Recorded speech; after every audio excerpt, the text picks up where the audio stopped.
Hello everyone, welcome to the special series of Theta. I am Soham Shah and let's get started. So I am here for the GSECL recruitment for 2021. First of all, I'd like to introduce myself in brief. Well, I am serving as junior engineer in GSECL at Vanakbori Thermal Power Station. I had secured an All India rank of 1 in the first ever VSJ recruitment of 2018. I had also secured highest marks among all the engineering branches. That is around 22,000 students had appeared for the exam and I had secured the highest mark. And I am serving as an operations engineer in Vanakpuri's unit number 8. That is the most advanced plant of whole GSECL. Right. तो सबसे पहले तो हम जान लेते हैं कि जो GSECL कंपनी है वो कौन से एरिया में करती है डील, राइट। इसका मेन प्रोडक्शन क्या है। GSECL stand for Gujarat state electricity corporation limited. इसका मतलब क्या हो गया कि ये it is the most primary power producing institute of the Gujarat state, right.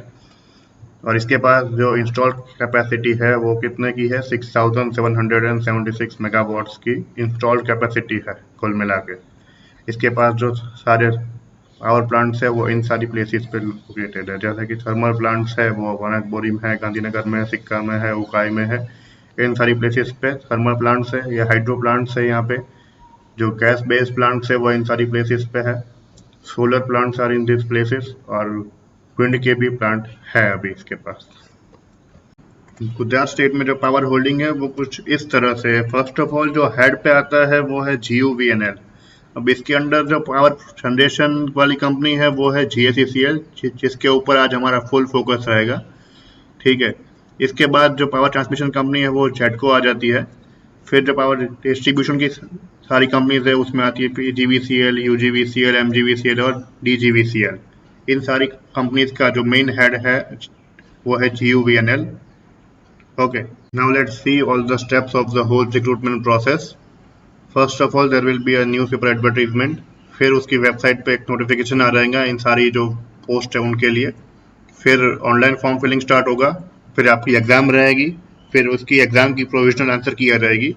फिर उसकी फाइनल आंसर की आएगी। अगर कुछ चेंजेस वगैरह है तो उसे इंट्रोड्यूस करके फिर फाइनल आंसर की आएगी। फिर आपके आएंगे रिजल्ट और ये करीबन 1 महीने में शायद आ जाएगा।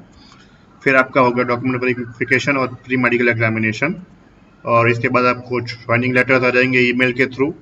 फिर आपकी ज्वाइनिंग हो जाएगी और आई थिंक ये सारी प्रोसेस इस ईयर एंड दैट इज 2021 के एंड होते होते बाय शॉर्ट ये एंड हो जाएगी। आपके मतलब 2022 के स्टार्टिंग में आपके पास आपके हाथों में सरकारी नौकरी रहेगी। अब हम इन सारी पोस्ट को एक एक करके देख लेते हैं। इसमें सबसे पहले है जूनियर इंजीनियर की पोस्ट और JVS की पोस्ट, राइट। अब ये जो एग्जाम का जब से स्टार्ट हुआ 2018 से पहले, इससे पहले क्या था कि GSECL गेट के थ्रू जेईस को रिक्रूट करता था। आज तक इसकी 2 एग्जाम हो चुकी है, एक 2018 में और एक 2020 में, राइट। और जो अभी ये 2021 में आई है इसकी 3rd एग्जाम है। और ये पोस्ट इन लोगों के लिए जिन्होंने इंजीनियरिंग की हुई है, दैट इज बीटेक किया हुआ है इधर या फिर BE किया हुआ है, ओके। अब जो ये JEBS की पोस्ट है उसमें कौन कौन सी ब्रांच में कितनी सीटें आई हुई है वो हम थोड़ा सा देख लेते हैं। So for mechanical there are 55 vacancies, for electrical there are 45 vacancies, for instrumentation branch there is 19 vacancy, for EC there are 10 vacancies, and for JEE Civil 25 vacancies. For JEE Metallurgy there is only 1 vacancy, right?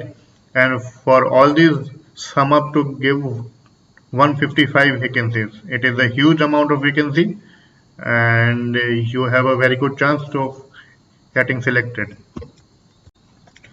इसके official notification में ये 3 line लिखी हुई है कि जो जिन लोगों ने इलेक्ट्रिकल एंड इलेक्ट्रॉनिक्स में इंजीनियरिंग की हुई है वो लोग इलेक्ट्रिकल ब्रांच के थ्रू भी अप्लाई कर सकते हैं।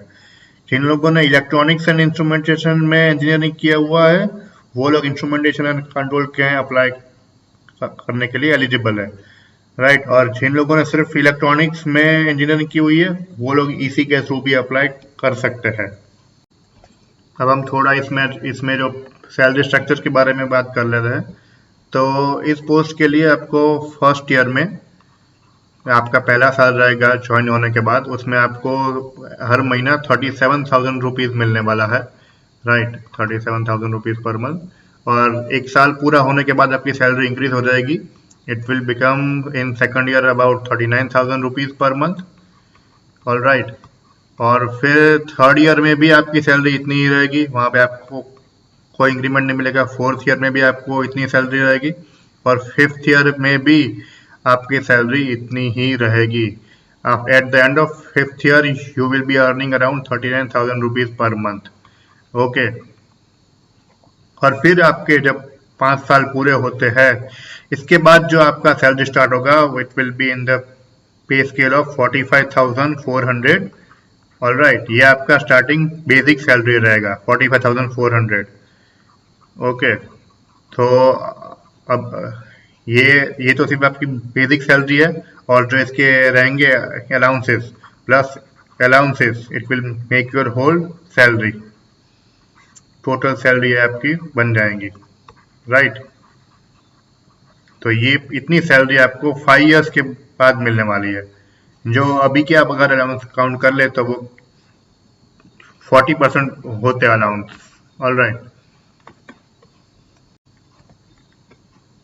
देखिए तो जो ऑफिशियल नोटिफिकेशन में सब ऐसा ही लिखा हुआ है, क्योंकि हमने आगे वीडियो में बात कर दिया, ऐसा ही सब कुछ लिखा हुआ है कि जो 5 साल पूरे होने के बाद आपको कितना मिलेगा, 45,400 से 1 लाख का जो पे स्केल है उसमें आप एनरोल हो जाएंगे। अब सेकंड जो वैकेंसी है वो है जूनियर प्रोग्रामर की। ये पोस्ट उन लोगों के लिए है जिन लोगों ने इंजीनियरिंग किया हुआ है CS ब्रांच से, दैट इज कंप्यूटर साइंस, या EC, या फिर IT ब्रांच से, या इन 3 ब्रांच में आपने इंजीनियरिंग की होनी चाहिए, या फिर आपने फुल टाइम MCA किया होना चाहिए ऑफ 3 इयर्स। ठीक है। अब ये ब्रांच में आप लोगों को एक्सपीरियंस भी मांगा हुआ है। एक्सपीरियंस कितना मांगा हुआ है? 2 साल का मांगा हुआ है इंडस्ट्रियल एक्सपीरियंस। और ये इसमें इस फील्ड में अगर हो तो बहुत अच्छी बात है, जैसे कि PHP है, ओरेकल है, इन सब में किया हुआ है तो आपका एक एडवांटेज रहेगा। इसमें सीट्स कितनी है? 9 सीट्स खोल दी हुई है, जूनियर प्रोग्रामर की 9 सीट्स। अब जो भी कैंडिडेट जूनियर प्रोग्रामर के लिए सिलेक्ट होगा उसमें कोई फिक्स पे ऐसा कुछ नहीं होगा। He will be directly selected with full pay scale of 45,400 from the day 1 of his job. Now third post is of plant attendant grade 1 और VSPA1 की पोस्ट है। ठीक है। अब ये पोस्ट उन लोगों के लिए है जिन लोगों ने मैकेनिकल और इलेक्ट्रिकल ब्रांच में डिप्लोमा किया हुआ है। इसमें भी आज तक 2 एग्जाम पहले हो चुकी है, एक 2018 में और एक 2020 में। राइट। अब इसमें हम कितनी सीट्स आई है ब्रांच वाइज वो देख लेते हैं। मैकेनिकल में आपकी 69 वैकेंसी है, इलेक्ट्रिकल में आपकी 50 वैकेंसी है, और ये सब सम अप होकर मिलती है 119 वैकेंसीज। VSPA1 की हम सैलरी स्ट्रक्चर की थोड़ा बात कर लेते हैं। इसमें भी आपको फर्स्ट ईयर में, जैसे कि नाम के जो ब्रांच का नाम उसमें VS आया, तो फर्स्ट ईयर में आपको फिक्स पे रहेगा। फर्स्ट ईयर में आपको मिलेगा 17,500 rupees per month. Second year में आपको सैलरी इंक्रीज हो जाएगा and it will become 19,000 per month. Okay. Third year में आपकी सैलरी इंक्रीज होके बन जाएगी 20,500, 1500 रुपये करीब हर महीने आपके इंक्रीज हो रहे। और थर्ड ईयर के बाद आपकी सैलरी नहीं बढ़ेगी। फोर्थ और फिफ्थ ईयर में आपकी सैलरी इतनी की इतनी रहेगी, that will be 20,500 rupees. Okay.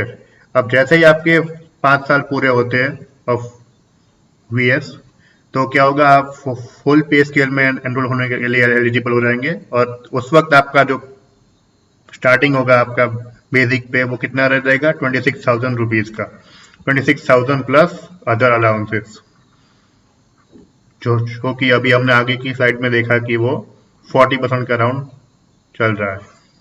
और इसमें फिर आपको एवरी ईयर जो इसमें 3% का इंक्रीमेंट मिलता है। और अलाउंसेस तो जो जैसे कि सरकार बोलती है इतना बढ़ गया, इतना वो बढ़ा, इतना DA इंक्रीज हुआ, ये सब इसके हिसाब से बढ़ता रहता है। देखिए इसमें भी ऐसा ही लिखा हुआ है नोटिफिकेशन में कि फर्स्ट ईयर में 17,500, सेकंड ईयर में 19,000, थर्ड ईयर में 27,500 और आफ्टर कंप्लीशन ऑफ 5 इयर्स आपका जो सैलरी होगा वो इस पे स्केल में स्टार्ट हो जाएगा। अब जो फोर्थ पोस्ट आई है वो है इंस्ट्रूमेंट मैकेनिक के लिए। अब ये पोस्ट उन लोगों के लिए है जिन्होंने इंस्ट्रूमेंटेशन एंड कंट्रोल ब्रांच में डिप्लोमा किया हुआ है। इस पोस्ट में एक अच्छी ये बात है कि इसमें कोई भी फिक्स पे जैसा कुछ नहीं है। आप जैसे ही एनरोल होते हैं आपका फुल पे स्टार्ट हो जाता है और इसमें सारे पर्क्स और allowances from day one of your job start हो जाएगा आपको। इसमें आपकी जो सीट्स कितनी है, 32 सीट्स आई हुई है। और अब इसका थोड़ा देखते हैं पे स्ट्रक्चर कि क्या होगा।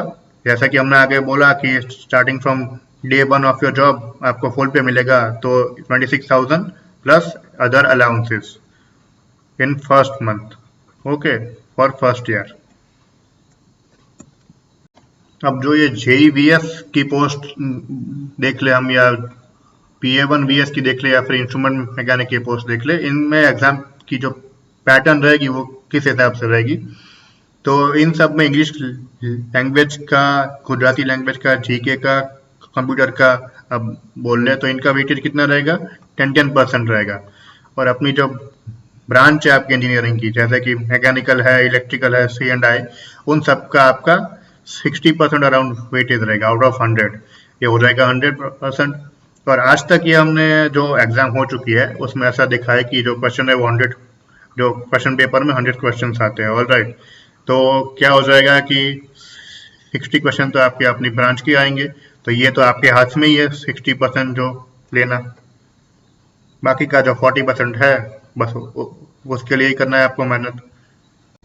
अभी रिक्रूटमेंट के लिए जो इम्पोर्टेंट तारीख है वो कौन कौन सी है, जो फॉर्म फिलिंग है वो 25 अगस्त से स्टार्ट होने वाला है, 25 अगस्त से चालू हो जाएगा। और फॉर्म फिलिंग की आखिरी डेट कौन सी है, 14 सितंबर। इसे ध्यान से नोट कर लीजिए।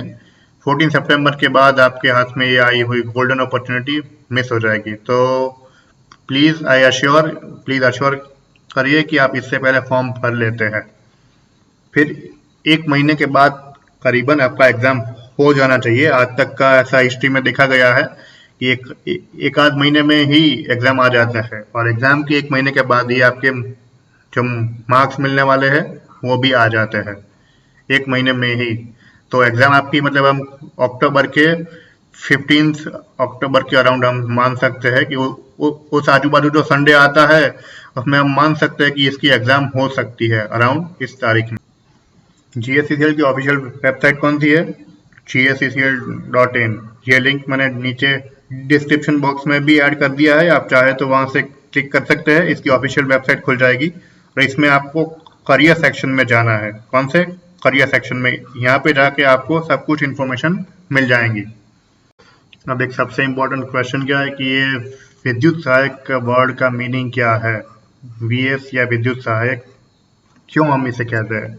अब क्या है कि इन हमारे गुजरात स्टेट में जो भी पोस्ट है, इनमें जब भी कैंडिडेट कोई होता है रिक्रूट, तो उनको एक फिक्स टाइम पीरियड के लिए, हमारे यहाँ पे कितना है, 5 साल का टाइम पीरियड है, इतने टाइम के लिए इनको एनरोल किया जाता है। उनको कितना एक फिक्स पे मिलता है इन टाइम में, कोई अलाउंसेस नहीं मिलता, ठीक है।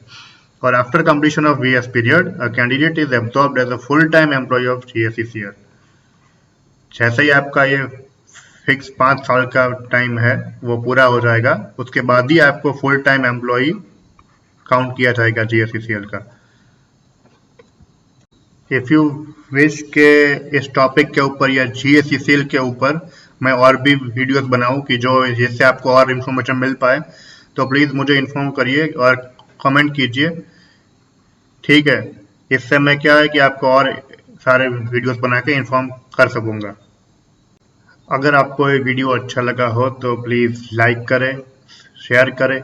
जो अपने फ्रेंड्स इस एग्ज़ाम के लिए में अपीयर होने वाले या इसके लिए एलिजिबल है, उन तक ये वीडियो आप शेयर करें, तो उन लोगों के लिए भी हेल्पफुल हो पाएगा, ठीक है। So thank you very much.